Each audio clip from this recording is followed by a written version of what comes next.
It's a mix of humanity at its worst and humanity at its best. First, what kind of father-son duo decides to go shoot at families gathered to celebrate the Jewish Festival of Light, which literally is about offering hope in times of darkness? We'll ask about motives and circumstances of the Bondi Beach terror attack and the heroism of a Syrian-born street vendor who took bullets to the shoulder while disarming one of the gunmen. The amateur video of the incident illustrates not a clash of civilizations, but the contrast between selflessness and, you might say, nihilism and extremism that so easily go global in a digital age where messages of hate seem to travel much faster than messages of love. How to stare down this culture of hate? Today in the France 24 debate, we're asking about the terror attack at Bondi Beach. With us from the Burgundy town of Avallon, southwest of Paris, Australia's former ambassador to France, Brendan Byrne. So many thanks for being with us. Thank you. Good to be here. His drawings appear in Belgian papers Le Vif and L'Echo. Franco-Australian political cartoonist Nicolas Vado, member of Cartooning for Peace. Good to see you. Good evening. Australian-born journalist Emma Kate Simons, journalist for the news site The New World and editor of Conspiracy Watch Global. Thanks for being with us. Thank you. And political scientist Jean-Yves Camus, director of the Observatory of Political Radicalism. Good to see you. Good evening. You can always listen, that's right, listen to the France 24 debate wherever podcasts are streamed. Yeah, they returned to Sydney's Bondi Beach this Monday for the second of the 8 nights of Hanukkah, this time, though, for a memorial.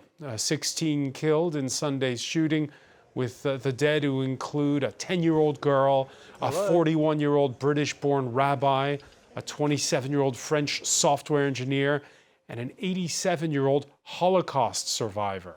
Ukrainian-born Alex Kleitman, who spent the war in what was then Yugoslavia, shielded his wife of 50 years when he was killed. Who would do this? Solange Mougin has the story.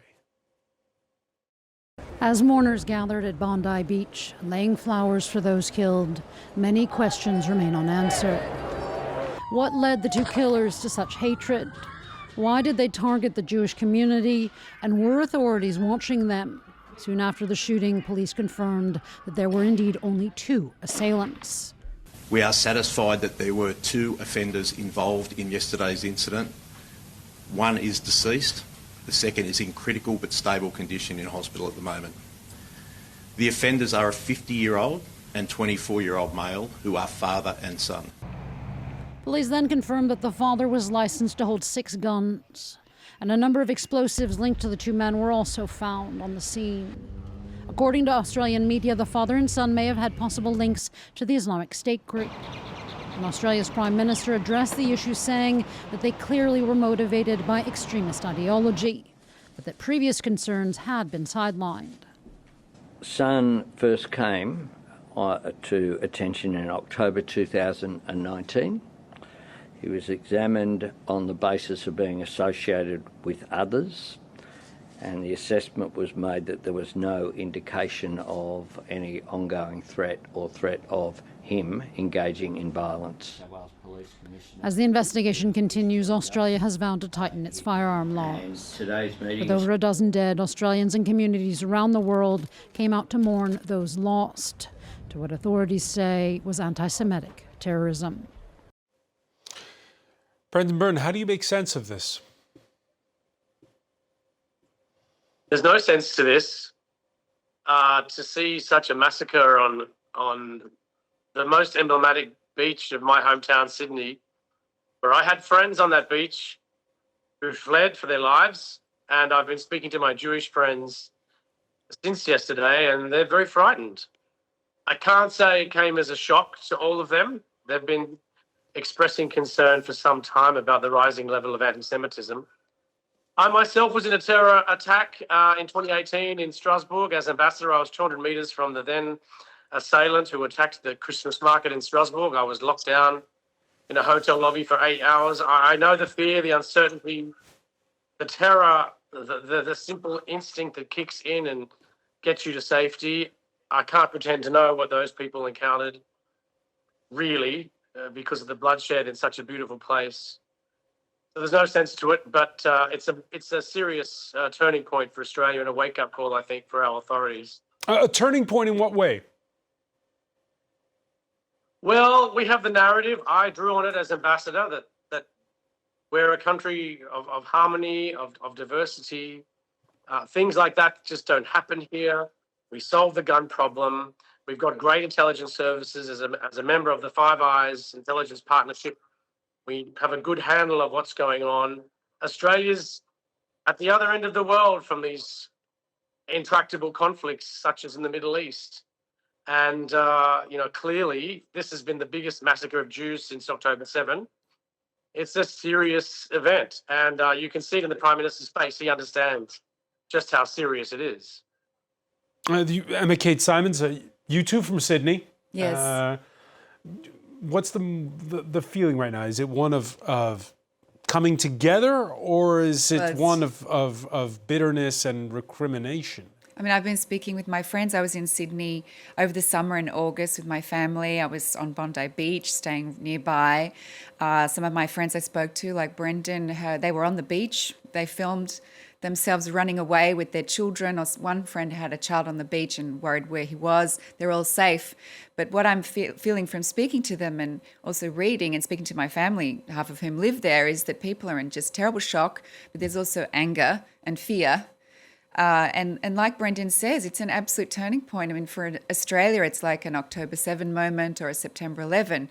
We've never had an anti-Semitic or terrorist attack in Australia of this magnitude, and to see it happen on this iconic beach known across the world, the symbol of Australia, but also the symbol of what Australia is about, which is an open country. It's also the heart of the Jewish community of Sydney, the historic and actual heart of it, but it's also an area that's always welcomed migrants.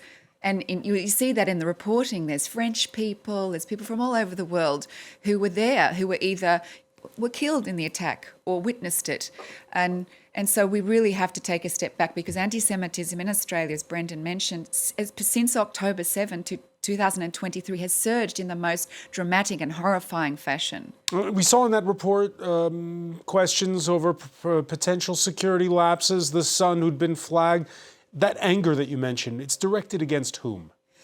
Well, for some it is directed against the government and authorities, against intelligence, because clearly this is a failure of intelligence. You can't catch all the potential terrorist threats, and already over the past couple of years, several attacks have been foiled, attacks on Jewish sites. However, this time, this character, this son and father, they fell through.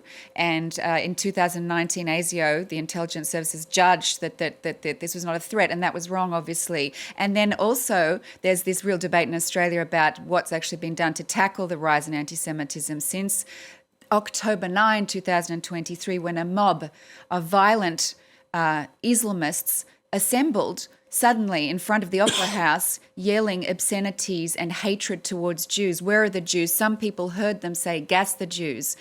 And the reaction to that night, which was a very incredible night for Australian Jews and for all Australians, was frankly minimal. It wasn't enough. There weren't arrests. And it went on to the point where there was a firebombing of a synagogue in Melbourne, childcare centres attacked, Jewish schools graffitied with swastikas, people living in absolute fear, the kind of anti-Semitism we'd only seen prior to that moment, sadly, in Europe or in the United States, United Kingdom. So, Nicolas Fadot, to pick up on what Ambassador Byrne said, is it a turning point for Australia? Well, it could be, because, to me, Australia has always been the land of plenty, and I've never felt safer anywhere else, more in Australia than anywhere else. And it's hard to explain to my kids here in Europe, because we're used to terrorism in Europe, but we're not used to that in Australia. And I usually go to Australia, and I was there last summer, the Australian summer, and I'm going back in a month. And it's funny, because coming from Europe, each time I went to Australia, I felt like being in Pearl Harbor before the attacks in 1941. So we know there's chaos at the other side of the world, but we feel that we're a bit remote from that. But unfortunately, chaos went back to Sydney, and it's impossible not to be in love with Sydney, because it's really an inclusive city. If you look at how the Jews are treated, how the gays are treated in Sydney, so it's a very inclusive city, a very inclusive country. So I was really shocked, and I had to explain it to my kids here, who are Australian too, that terror is unfortunately coming to Australia as well. All right, there's another counter-narrative that's developing. His name is Ahmed al-Ahmed, a 42-year-old street vendor from Syria's Aleppo province, immigrated in 2006. He'd gone to the beach to meet a friend and leapt into action when he saw what was unfolding, these images shot by a Frenchman who just arrived 2 days previous. New South Wales Premier Chris Minns went to visit Ahmed in hospital, where he's recovering from bullet wounds after disarming the son in that attack. He's got his parents, who moved in recent months to Australia, well, naturally proud.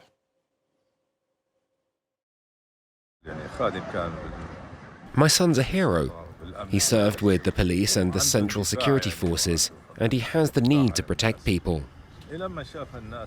When he saw people lying on the ground with blood everywhere, right away his conscience, his soul pushed him to jump on one of the terrorists and take away his weapon. Nicolas Fadot, again, you were talking about how, wondering aloud whether Australia has changed. Your reaction to that story? It's an amazing story, and because there's been some demonstrations by white supremacists in Australia recently, and they could always claim that the gunman was a Muslim, but the hero of the day was a Muslim too, and that goes to show that life won in that case, because he saved so many lives. So this man is really a hero, and he's a true Australian. You have competing narratives, Jean-Yves Camus. Here in France, which one is the one that plays out the most in terms of how this story is sort of registers with people? Everybody, this has been the top story on the news here today. It is on the top stories on the news, but we do not have regular information about what's going on in Australia, especially when it comes to the threat that the Jewish community, that's more than 100,000 people, by the way, is facing since October 7th, 2023. Just to give you an example, exactly 1 month ago in Paris, there was a huge summit of European mayors against anti-Semitism. I was involved in the preparation of this summit, and one day we got a call from the mayor of Waverley, Will Nemesh. Waverley is a city where Bondi Beach actually is. Yes, it's a municipality. Yes. It's a suburb. Yeah, Waverley it's a suburb, but the Waverley Council encompasses Bondi. Yes, and he told us, well, you're staging an European summit, but I want to come to Paris and tell you something about the situation here. So at first we were quite reluctant, and finally he came to Paris and gave us an insight into the situation. During the decade from 2013 until 2023, the average number of anti-Semitic actions in Australia was, according to the Australian Security Agency, 342.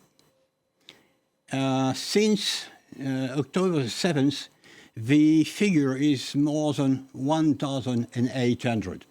And this includes non-violent acts. This is like everything. Well, this includes abuse, shouting slogans, right, daubing monuments and communal buildings and so on. But this is a tremendous increase. And the threat comes from two extremism. The Islamic radicals on the one hand, and also the Australian intelligence paid much attention to the very small neo-Nazi movement known as the National Socialist Network, which is a very small group of less than 100 people But we have been very, very active over the last 3 or 4 years, aiming at the Jewish community, not committing any terrorist action, but nevertheless, many of the leaders of this small movement were... Because that's what's difficult to gauge. How widespread is the anti-Semitism? Is it a small but determined group? It's a small group. It's a very small group. But in the case here, for the far right group, we're talking about. A far right group, which is much in line with what Brendan Tarrant did in 2019. And because Brendan Tarrant comes from Australia and immigrated to New Zealand, where he committed the infamous Christchurch attacks, the Australian intelligence were quite suspicious that such an ideology might set foot on Australian soil and get, more young people radicalized on the very far end of the political spectrum.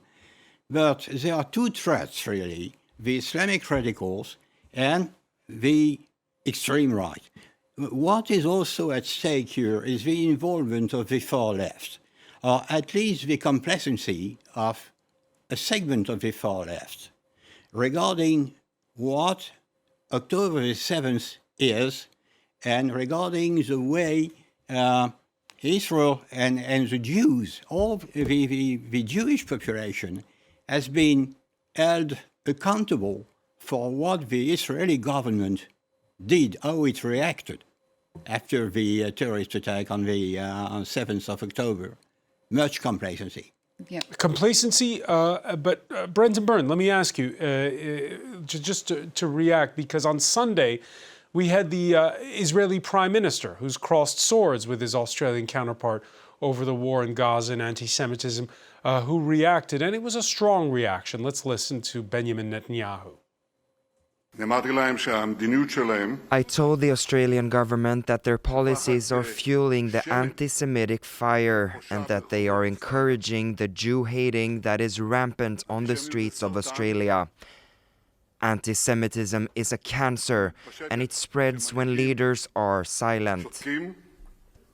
Brendan Byrne, your reaction to that clip first. I found it regrettable for those comments to come on the day of the attack. It wasn't just Jews that died, it was Australian Jews, our compatriots, our friends, our colleagues. And so I think the timing in itself was awkward.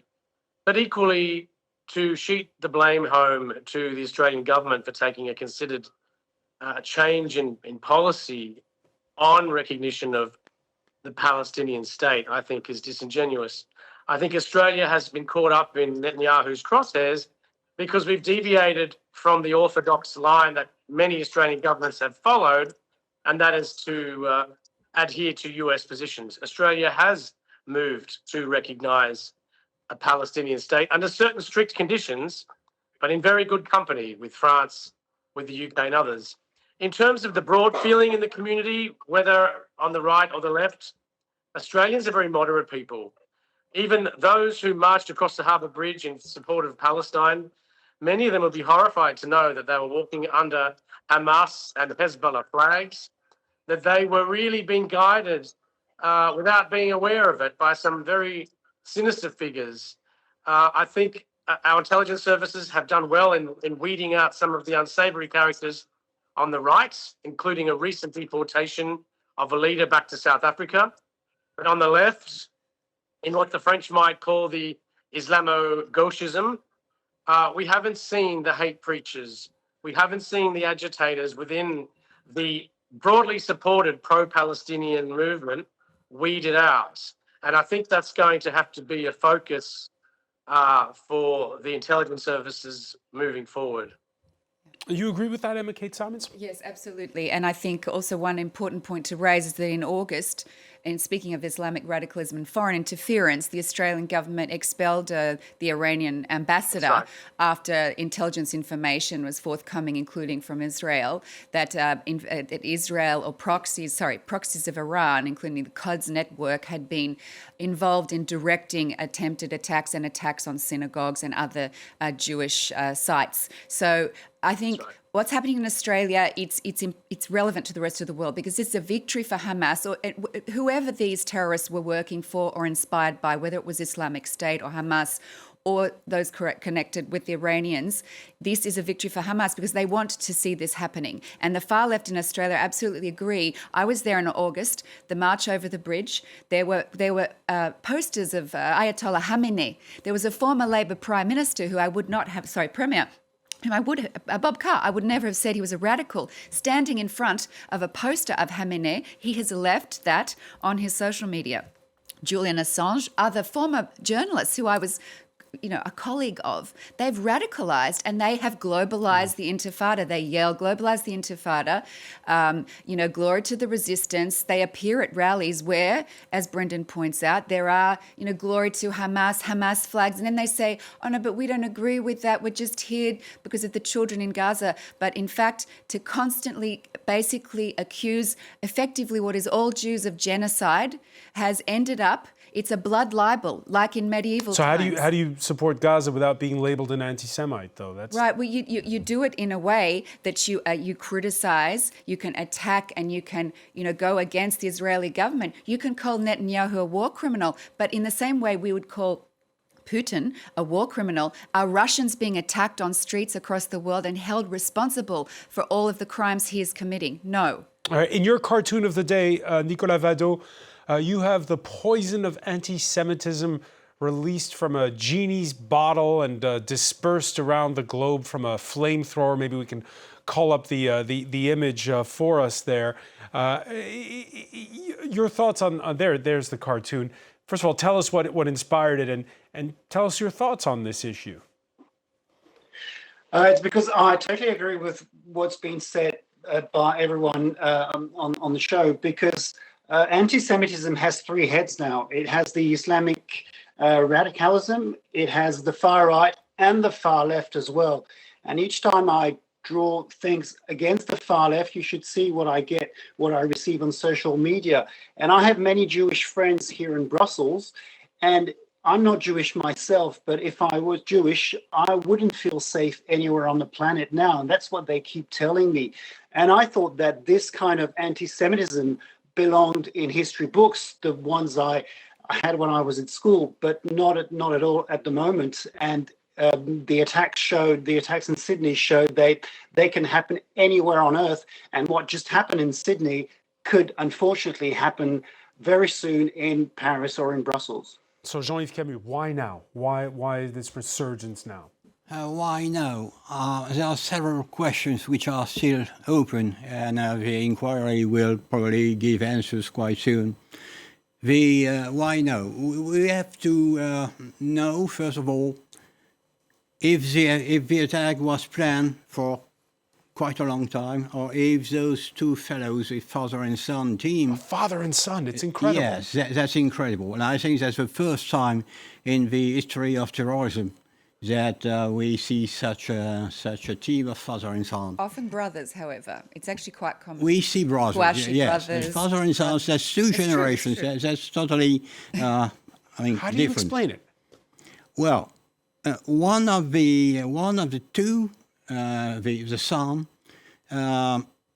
was spotted by the Australian intelligence agency back in 2019 because he was close to a man who was suspected of at least abetting terrorism. But he was seen as a second-rank Islamic radical, and he did not get surveillance until today. And this is the one that survived. He's currently in hospital. He's the one who survived.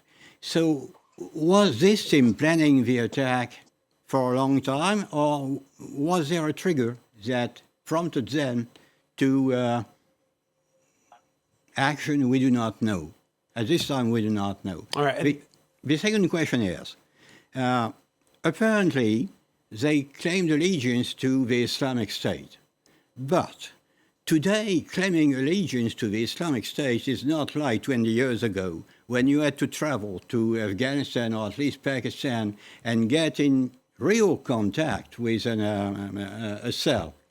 You only need to write something on your social media or leave a message on your computer just in case you get killed during the attack, so that the public opinion can be aware afterwards that the attack was in the name of the Islamic State.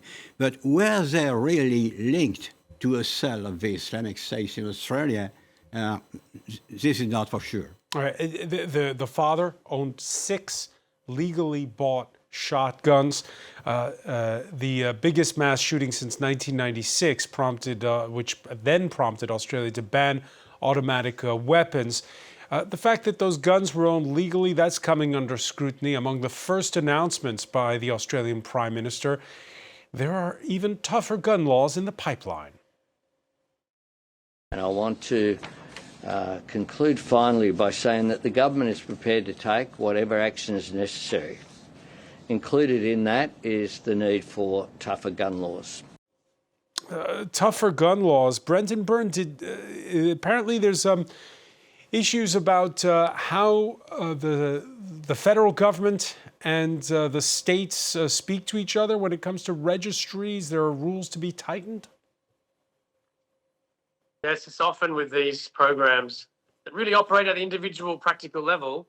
It's all about implementation. Your laws can be superb, but Australia's a federation. So, for example, the New South Wales Firearms Registry has had to be reformed quite a lot over recent years. Its communication with gun clubs, where a lot of armaments are held. So these things, I think, will come into focus, 3D printing of guns as well. But as your report made clear, despite these problems per capita, gun ownership has continued to trend down since the John Howard reforms of the 1990s. I think terrorists, by their nature, are criminals. If they want to get a gun, they'll get a gun, as happened in this instance. So I welcome that tightening, that review of our laws, but I don't consider that the original sin that's at play in this massacre. I share much of what Emma Kate's been talking about. Yeah, and of course, they were using shotguns, which you have to reload. It would have been a different death toll had they had automatic or semi-automatic weapons. Now, compare what's happened in Australia with a manhunt that's still going on right now as we speak in the United States. And imagine you're a college student and you've survived already 2 mass shootings. Spare a thought for Mia Trett and Zoe Weissman. The pair are undergraduate students at Brown University in Rhode Island, where the hunt is still on for the mass shooter who killed 2 on Saturday. Tretta, she was shot in the stomach in a 2019 mass shooting at her high school in Santa Clarita, California. 2 of her schoolmates, including her best friend, died. Zoe Weissman, now a second-year student at Brown, was in middle school when she witnessed the Parkland shooting at Marjorie Stoneham Douglas High School in Florida that left 17 dead. So in 2018, when the shooting happened in Parkland, I was outside at the middle school that is directly adjacent to the high school. So I was kind of right on the edge of the school property of Douglas. And so because I got stuck outside, I saw the first responders and I heard the gunshots. So that was my experience then. And so I kind of had this idea in my head that oh, well, I already went through the worst imaginable thing. It's basically impossible for this to ever happen to me again, just statistically speaking. And she's not the only one, Emma Kate Simons, in the U.S. who's been through not 1, but at least 2 mass shootings. I don't know how you recover from that, but it shows there is a contrast between Australia, quick to announce that it's going to tighten further gun laws, and the U.S., where there's lots of talk of thoughts and prayers. Sure. I mean, this is the genius of Australia. It reacted so well after the Port Arthur massacre in the 1990s to tighten gun laws. We've never had the kind of semi-automatic weapons that are freely available in the United States. So I agree with Brendan that it's excellent that the Prime Minister is going to further tighten gun laws. Why did this person who was a person of interest to intelligence services have a gun license, or his son? But after that, it's really, Australia has to face the kinds of things that France faced, frankly, after 2015 2016 terrorist attacks in Paris, where they really have to look at radicalization also within Islamic schools and institutes. This son attended an Islamic institute in southern Sydney, which has been a hotbed of radicalism actually since the early 2000s. So sadly, this is not a surprise. It's just come into absolute focus since October 7. And then, as you pointed out, there's the recommendations. There's a special envoy on anti-Semitism who gave recommendations to the government, Gillian Siegel, in July, and they haven't been implemented. And there's some excellent recommendations in there, including about how to deal with hate threats towards Jews and hate speech online and to really punish it. Australians can do that. They've just banned social media for the under 16. So Australia actually has the tools to deal with this kind of threat, and it can do it effectively, but there's a lot of work to do. And it's not just social media, it's also the radicalisation, it's the intelligence threat. And frankly, I was shocked when I was in Australia in summer because I found that the mainstream media that I worked for so many years had a much more radical line that was constantly harping on Israel and genocide. And that feeds into this whole intifada, globalize it, resistance, violent resistance. And I didn't find it very balanced and extremely polarized. Nicolas Fadot, do you find that there's a radicalization of speech in Australia?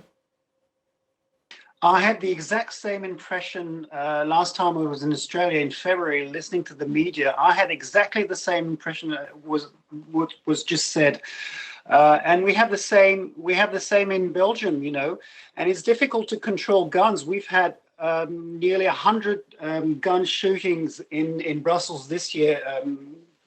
Due to drug trafficking.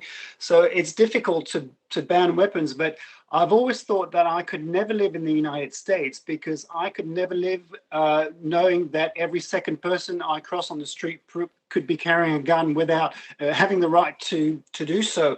And I never felt that way in Australia because I became Australian in 2010 and I lived in Australia about 15 years ago. I didn't know before about what happened in 1996. Then I learned about it, but I never felt when I was in Australia that I could be endangered because of someone carrying a gun.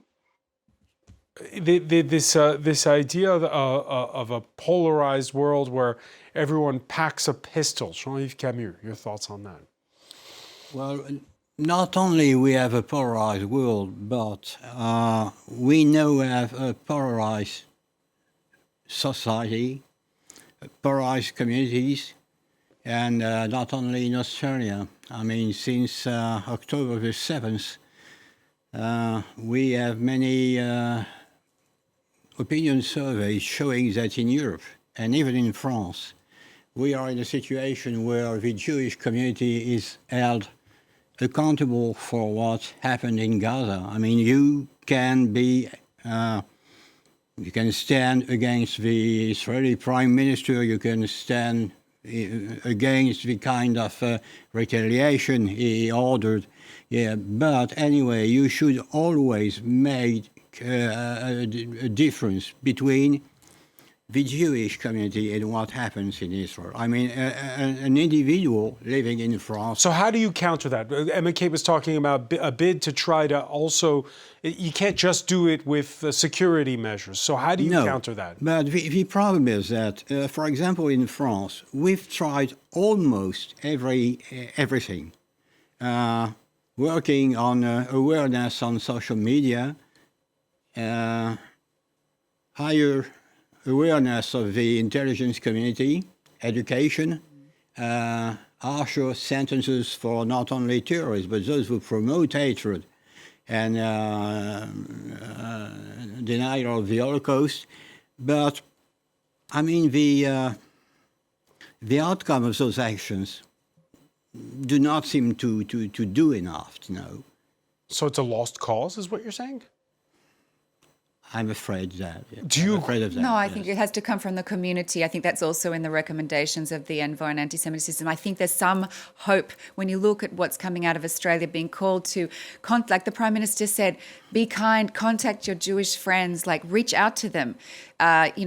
light a candle for Hanukkah. I think this is a real moment, like they say in French, like a conscience, a prise de conscience, like suddenly like people have become aware of how serious this is. And I think Australians don't have the intractable problems that have existed in Europe, the United States and the United Kingdom, actually, when it comes to anti-Semitism. There's a chance to change this. And there's a problem with people under 35. The surveys show that, because historically Australia has been very attached to Israel. We welcome more Holocaust survivors per capita than any other country. And very sadly, a Holocaust survivor has been murdered in this attack. And so you can see the trajectory, but we need to go back to our roots and to our values and to what we believe in. And I think it's possible. Australia doesn't live in a bubble. It's a globalized world.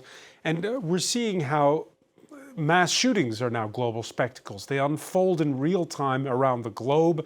And while gathering accurate information takes longer, artificial intelligence doesn't wait around. Grok, the chatbot of X, formerly Twitter, quick with spurious speculation and downright disinformation, one can only wonder if it trawled its so-called facts from places like the one uncovered by the fact-checking unit of Belgian public broadcaster RTBF, a hitherto unknown news site calling itself The Daily, falsely claimed on Sunday that the actual Bondi Beach hero was not a Muslim called Ahmed Al-Ahmed, but instead somebody called Edward Crapshe. It turns out that The Daily, if you hadn't heard of it, it's because it was created the same day by AI. And so there is this feeling that the technology, Brendan Byrne, helps hate to travel faster than the message like the one you just heard from Emma Kate Simons. I think humans don't need any help distorting existing facts, let alone the unhelpful interjection of AI, which introduces false facts, and it adds a layer of complexity. I do sense that people have a pretty good sense of when they're reading something that's just utterly false. But I think AI is learning that too, and it's getting ahead of us. I think this is something we need to look at. I understand in AI matters, there's always that balance to be struck between innovation and safety. I don't think we can take our eye off safety, particularly given the type of polarization we've just discussed. Social media, it peddles in grievance. It peddles in outrage. Does it peddle in nihilism? Absolutely. And as Emma Kate said, I think, Australia is a country that's able to reform and heal itself. What we did with the under-16 social media reforms are a beacon to the world. I think our political system always hews towards the centre because we have compulsory voting. So you don't get the insurgent movements from the far left or the far right that we've seen in Europe, for example, and as we've seen in the US. So longer term, I have confidence in the Australian political structures and the good hearts and minds of Australians. This is a wake-up call, turning point, call it what you will, but already I think we're seeing the polity responding, as Emma Kate said, the words of the Prime Minister, reach out to your Jewish friends. It starts with that, I think. Are you reassured, Jean-Yves Camus, the centre can hold? It doesn't have to be that radicalism and hatred win the day? I do not totally agree with this nihilism analysis because when you're a Muslim radical and you commit a suicide attack or any kind of terrorist operation, in Muslim radical theology, you get a reward. It's not nihilistic. You get rewarded for what you do. And some terrorist movements, including Hamas, pay a sum of money to the family of those who die during a suicide operation. So, it's not nihilism. No, it's part of their ideology. You get a reward when you go to heaven because you have done this kind of operation. How about you mentioned Christchurch earlier. How about the Christchurch killer? Was he? No, the Christchurch killer, he was not affiliated to any denomination. He was just what the American intelligence calls an accelerationist, a guy who wants the world to collapse so that a new supremacist white order comes out of the chaos. There was nothing religious in what he did, nor in his manifesto. That's a big difference with Islamic radicals. Yeah, Nicolas Vado, that points to something that Brenton Byrne just mentioned. This attack comes just days after this social media ban for under 16s went into effect in Australia. We talked about it on this very set last week. While the ban itself has its imperfections, your thoughts about, again, how you have an inclusive conversation with other human beings in this digital age? Well, I think the debate shouldn't be about banning social networks for under 8, for under 16, but for over 16s. And perhaps self-banning would be good, but I'm a bit optimistic about the new generation. My kids are 16 and 18, and compared to people who are 10 years older, they are more educated to social networks than they used to be. They know that what they see on social network is not usually true, and they have to figure out for themselves. So to me, the key word is always against education. And I think it's a very good move that Australia made, banning it for the under 16. And I think it should be the case in Europe as well, and it might be. But it's all about educating young people and about developing human relationships, going to the pub, seeing people and talking to each other live.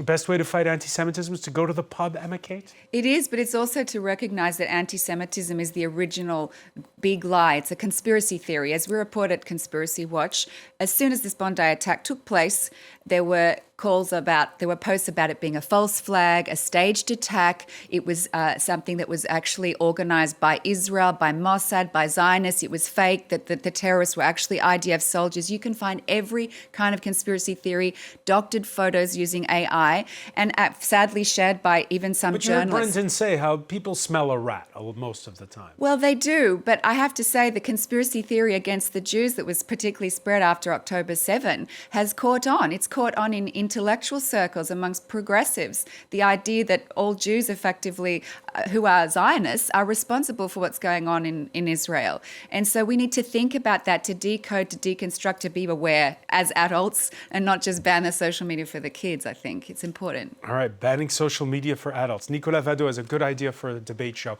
Many thanks for joining us, Nicolas, from Brussels. I want to thank Brenton Byrne for being with us from Avalon, Emma Kate Simons, Jean-Yves Camus. Thank you for being with us here in the France 24 debate.